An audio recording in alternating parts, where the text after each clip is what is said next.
The summer of 2025 was supposed to be a turning point for Iran, a season when hope and progress would finally eclipse years of tension and uncertainty. President Masoud Pezeshkian, newly elected and determined, sought stability through diplomacy, reaching out to neighbors and adversaries alike in a bid to secure Iran's future. But on a warm June day, that fragile optimism was shattered. War crashed into Tehran's heart with a violence no one had dared imagine. An Israeli airstrike, swift and precise, targeted a high-level security meeting, aiming to decapitate Iran's leadership in one devastating blow. The city's defenses were caught off guard. President Pezeshkian, the heads of parliament and judiciary, all were present, discussing the nation's most urgent security threats, unaware of the danger streaking toward them. The explosion sent a brutal message. Nowhere was safe, not even the heart of government. The city was rocked by chaos and disbelief. The attack was a calculated attempt to paralyze Iran's government, to leave the nation leaderless and vulnerable at its most critical moment. In the aftermath, confusion and fear swept the city. Sirens wailed through the night as families huddled in their homes, uncertain what would come next. Rumors spread like wildfire. Was the government in chaos? Had the strike succeeded?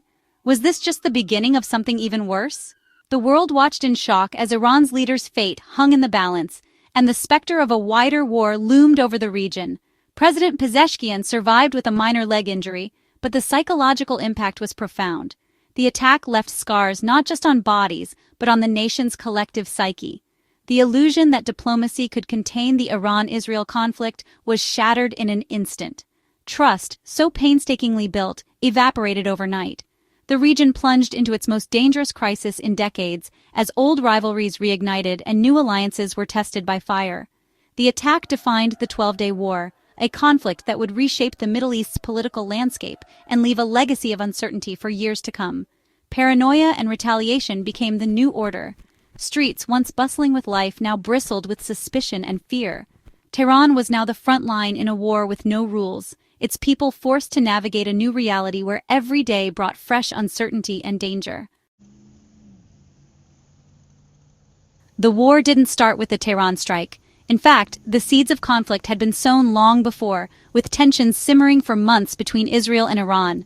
But the world was caught off guard by the sudden escalation. 2 days earlier, on June 13th, Israel launched a surprise bombing campaign. In the dead of night, waves of Israeli fighter jets roared across the skies, targeting key Iranian sites with precision and speed. This was no limited strike. It was a full-scale assault on Iran's military and nuclear infrastructure. Dozens of sites were hit within hours, leaving Iran's defenses reeling and its leadership scrambling to respond. Israel's goal was clear: neutralize what it saw as an existential threat. The operation was meticulously planned, with months of intelligence gathering and strategic preparation behind every move. The first day was devastating for Iran's military leadership. Command centers were reduced to rubble, and chaos spread through the ranks as communication lines went dark. Top commanders, including Major Generals Hossein Salami and Mohammad Bagheri, were killed. Their sudden loss left a leadership vacuum at the very top of Iran's armed forces. The IRGC's Air Force commander, Amir Ali Hajizadeh, also fell. His death sent shockwaves through the ranks, further destabilizing Iran's ability to coordinate a response. Israel's strategy was clear: dismantle Iran's command structure before it could respond. Every strike was calculated to cripple Iran's ability to retaliate or regroup. The attacks were precise, revealing deep intelligence penetration. Israeli operatives had mapped out Iran's defenses in detail, striking with near-perfect accuracy. The U.S., under President Trump, quickly backed Israel and called for the destruction of Iran's nuclear program. American support was immediate and unequivocal, signaling a new phase in the conflict. Nuclear talks collapsed and the world superpower had entered the fray. Hopes for a diplomatic solution vanished overnight, replaced by the specter of all-out war. The conflict was no longer regional, it was global. The United Nations scrambled to respond, but the world watched helplessly as the crisis spiraled out of control. The stakes had never been higher. With every hour, the risk of a wider war grew, and the world held its breath, uncertain of what would come next.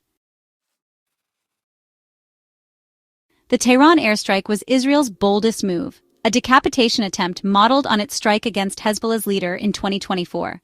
The target, a secure government facility in Sharak-e-Garb, where Iran's top leaders met to manage the crisis. Israeli munitions struck entrances and exits, sealing the building and cutting power. The goal: trap the officials, suffocate or kill them in a final strike. Inside, chaos reigned: dust, darkness, panic. Iran's leadership, including President Pezeshkian, fought for survival. Security details scrambled to evacuate them from a collapsing sealed building. The attack's precision raised chilling questions. Was there a mole at the highest level? Paranoia swept through the leadership. The war was now personal, and possibly betrayed from within. Trapped in darkness, Iran's leaders faced suffocation and death. The Israeli strike had blocked all main exits, but deep inside the facility, a secret escape hatch offered a slim chance. Security guards, disoriented and panicked, led the officials through the narrow route. President Pezeshkian was injured during the escape, a painful reminder of how close disaster came. Other top officials emerged battered but alive. Their survival was a matter of minutes and inches. Had the hatch been blocked, Iran's government could have collapsed. The image of dust-covered leaders became a symbol of Iran's vulnerability. The government re-established control from a secure location, but the knowledge they were targeted for assassination would haunt every decision to come. As the shock faded, a terrifying question emerged. How did Israel know? The strike's precision pointed to a catastrophic intelligence breach. A massive internal investigation began, a hunt for the mole who nearly decapitated the state. Paranoia gripped the government. Trust evaporated. The Ministry of Intelligence and IRGC launched a ruthless inquiry. Arrests and interrogations swept through Tehran. The war was now internal as well as external. State media warned of Israeli spies, fueling a nationwide witch hunt. The incident exposed Mossad's reach and forced a security overhaul. Iran's confidence in its counterintelligence was shattered. The near miss was a brutal lesson in the shadow war of espionage.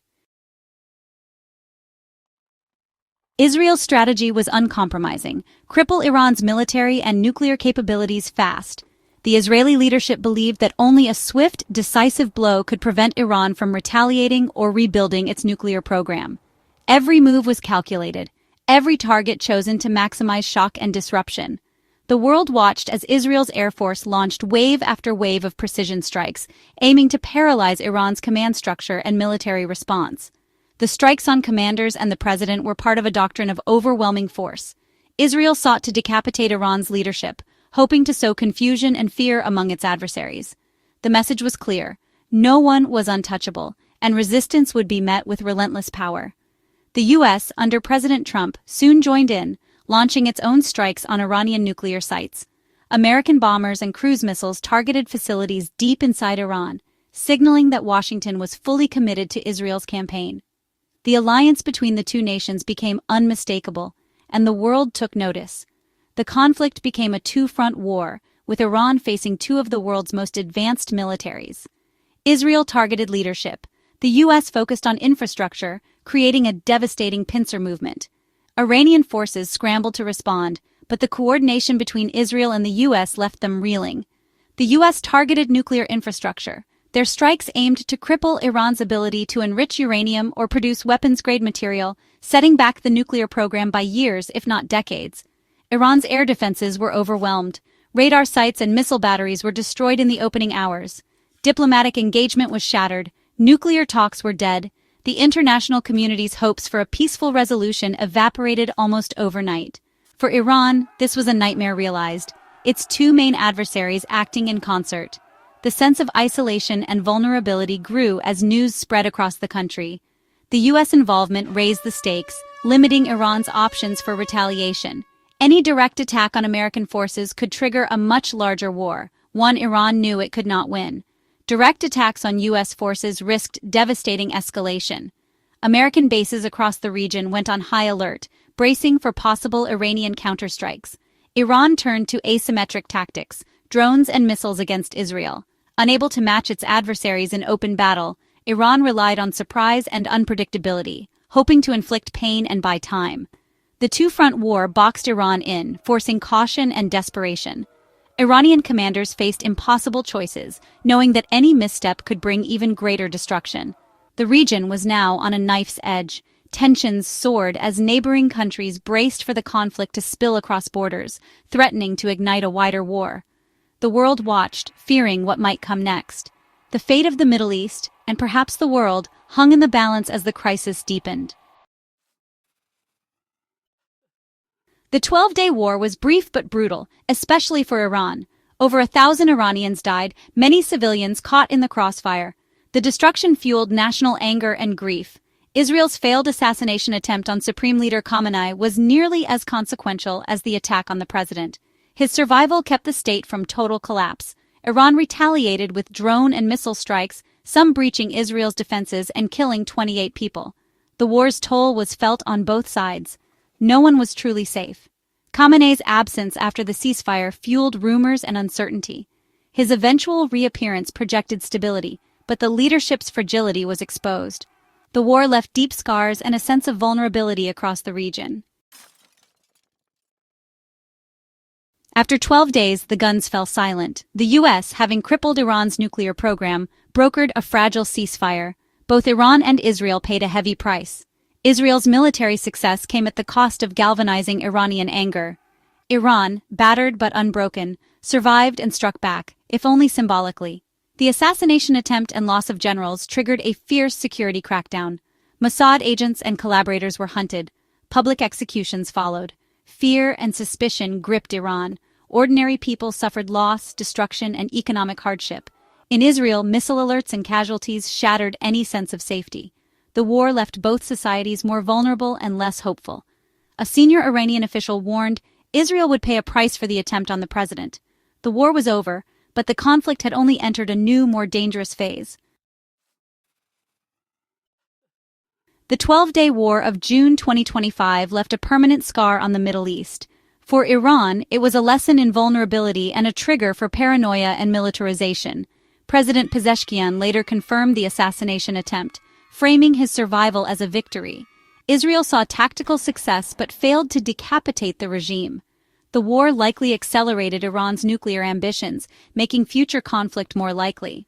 The U.S. brokered ceasefire holds, but it's a cold, uneasy peace. The war showed how quickly rivalries can ignite into catastrophe. Civilians paid the highest price. The animosity between Iran and Israel remains unresolved. The next war could be even more devastating.